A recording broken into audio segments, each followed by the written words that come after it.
Brigedia Jenerali Rezai amwambia Trump, ukipiga miundombinu yetu hatutalipiza kisasi jicho kwa jicho bali kichwa kwa jicho. Kamanda zamani wa jeshi la walinzi wa mapinduzi ya Kiislamu amesisitiza udharura wa kuendelezwa vita hadi Iran itakapolipwa gharama kamili za hasara zilizosababishwa na adui Marekani na Mzayuni. Brigedia Jenerali Mohsen Rezai ambaye ni mjumbe katika baraza la kuainisha maslahi ya mfumo wa Kiislamu amezungumzia vitisho vya Donald Trump vya kushambulia miundombinu ya umeme ya Iran na kusema, tunamwambia Trump kwamba kama utapiga hatutalipiza kisasi jicho kwa jicho bali kichwa kwa jicho na utagariki katika maji ya Ghuba ya Uajemi. Brigedia Jenerali Mohsen Rezai amesisitiza udharura wa kuendelezwa vita hadi pale Iran itakapolipwa hasara zote za vita, kuondolewa vikwazo vyote vya kiuchumi na kutolewa dhamana ya kisheria ya kimataifa kwamba Marekani haitaingilia tena mambo ya ndani ya Iran. Mjumbe baraza la kuainisha maslahi ya mfumo wa Kiislamu nchini Iran amesema kutashuhudiwa mpasuko mkubwa kati ya Marekani na utawala wa Israeli na kuongeza kuwa Netanyahu anamburuta Trump na tangu mwanzoni mwa vita vya sasa mipango ya vita ya wawili hawa ilikuwa tofauti. Brigedia Jenerali Mohsen Rezai amesema awali Marekani ilitaka kuanzisha vita vya muda mfupi, lakini mtazamo wa Netanyahu ndio unaotekelezwa, kwani Trump alitaka kukopesha vita katika siku ya 12.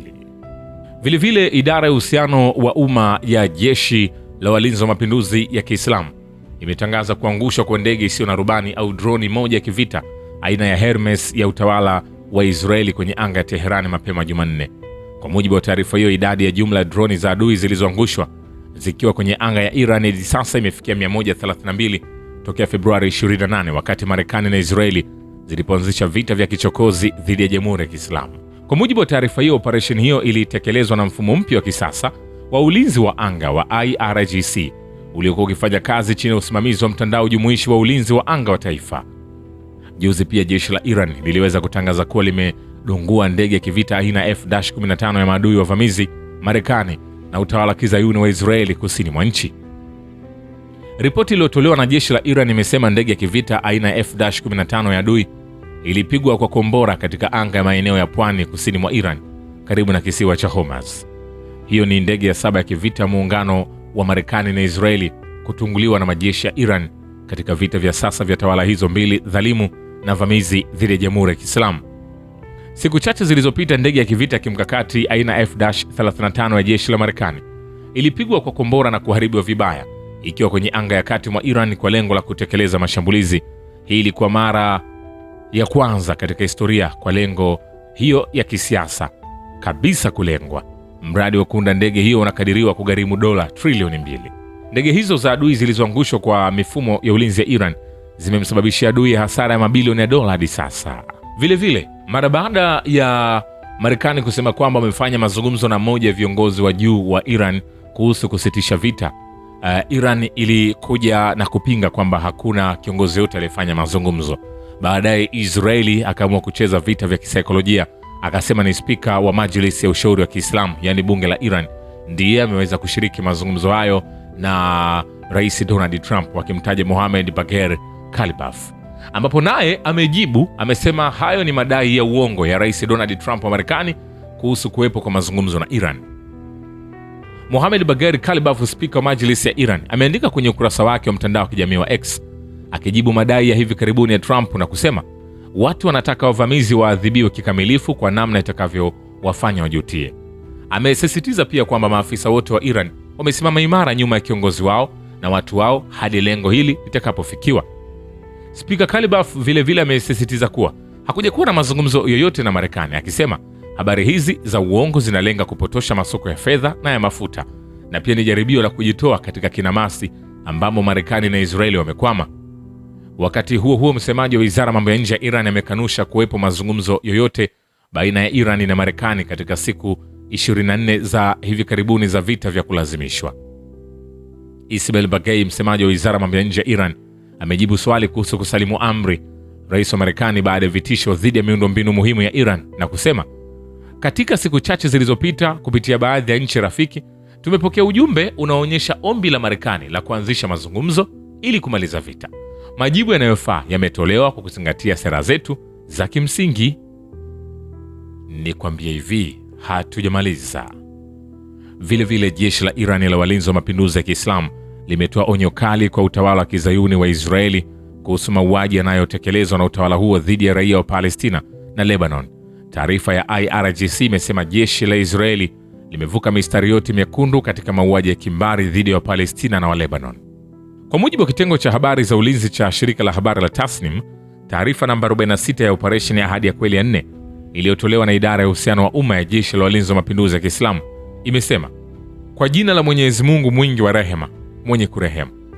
Na kwa nini hampigani katika njia ya Mwenyezi Mungu na kwa ajili ya wanaodhulumiwa miongoni mwa wanaume, wanawake na watoto?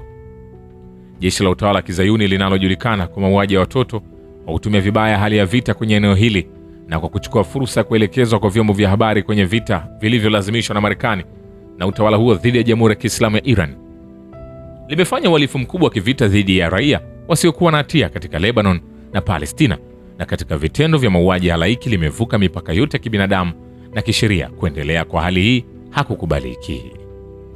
Vile Rais Masoud Pezeshkian wa Jamhuri ya Kiislamu ya Iran amefanya mazungumzo ya simu na Waziri Mkuu wa Pakistan Shehbaz Sharif, ambapo pande hizo mbili zimejadili uhusiano wa nchi mbili, matukio ya sasa katika kanda ya magharibi mwa Asia na athari za vita vya Marekani na utawala wa Israeli dhidi ya Iran kwa usalama na kanda na dunia nzima.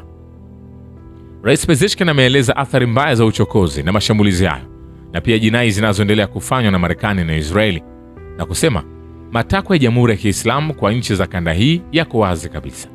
Tunazitaka nchi za Kiislamu ziruhusu Marekani na utawala wa kizayuni wa Israeli kutumia ardhi na suhula zao kushambulia Iran, na kama haziwezi kuzuia vita na uchokozi huo, jambo hilo litapanua vita na ukosefu wa usalama katika kanda nzima, amesema Rais Masoud Pezeshkian.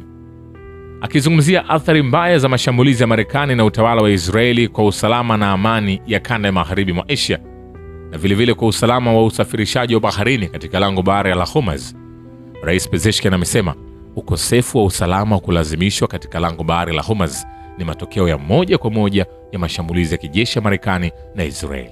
Amesema hata hivyo, Jamhuri ya Kiislamu ya Iran inafanya jitihada za kuchukua hatua za lazima za kudhamini usalama wa safari za majini na kuvuka salama meli za mizigo katika lango hilo, na itatoa ushirikiano unaohitajika kwa ajili ya kuvusha meli zisizomilikiwa au zisizokuwa na uhusiano na uchokozi na wahusika wa vita vya sasa. Vile athari mbaya za vita vya Marekani na utawala wa Israeli zinaanza kuonekana waziwazi barani Ulaya na kuathiri sekta mbalimbali za viwanda, usafirishaji na maisha ya watu wa kawaida. Slovenia imetajwa kwa nchi ya kwanza mwanachama wa Umoja wa Ulaya kuanza kutoa mafuta ya petroli kwa mgao ili kukabiliana na athari mbaya za vita vilivyo kinyume na sheria vya Marekani na Israeli dhidi ya Jamhuri ya Kiislamu ya Iran. Ripoti zinasema kupanda bei ya mafuta ya petroli nchini Slovenia kumepelekea kujitokeza kinachoitwa utalii wa mafuta, kwa maana kwamba raia wa nchi hiyo sasa wanasafiri kwenda nchi jirani kama Austria kwa ajili ya kupata nishati za petroli na diesel kwa bei nafuu. Kwa mujibu wa taratibu mpya zilizowekwa nchini Slovenia, madereva wa magari ya binafsi hawaruhusiwi kununua zaidi ya lita 50 za nishati kwa siku. Kutokana na mashambulizi ya kijeshi ya Marekani na Israeli dhidi ya Iran, usafirishaji wa meli kubwa za mafuta kupitia lango bahari la Hormuz, ambayo ni njia muhimu sana ya kimataifa, umekumbwa na matatizo makubwa, jambo ambalo limepelekea kupanda kwa bei ya nishati katika masoko ya kimataifa.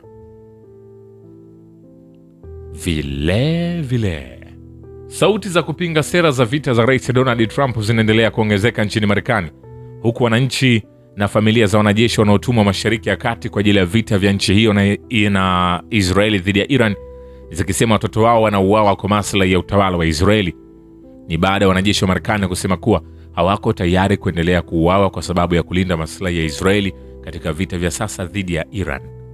Mtandao wa habari wa Al Mayadin umeripoti kuwa tovuti ya Kimarekani ya Huffington Post imeashiria hatua ya wanajeshi wa Marekani wanaokataa kwenda kupigana vita na Iran kwa manufaa ya Israeli na kuwanukuu akisema, kamwe hatutapigana vita kwa sababu ya Israeli.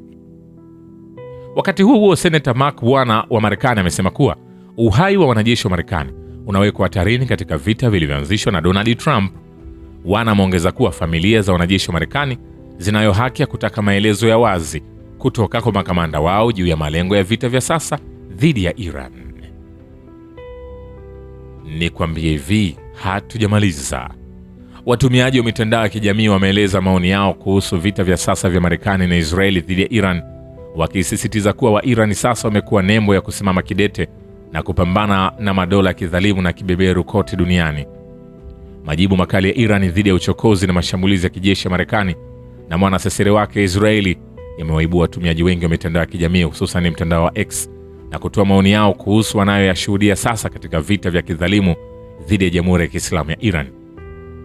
Mchambuzi wa masuala ya kijiopolitiki wa Hong Kong, Angelo Giuliano, ameandika, mwaka 2020 bunge la Iraq lilipiga kura ya kuondoka Marekani kwenye ardhi ya nchi hiyo. Hata hivyo, majeshi ya Marekani kamwe ya kuondoka Iraq. Sasa Iran inaisaidia Iraq kujikomboa. Hakuna nchi nyingine yoyote inayofikiria kuzikomboa nchi za Kiarabu. Ni Iran pekee ndiyo inayofanya kazi hiyo. Shukran kwa Babu Kivita na Historia ya Dunia.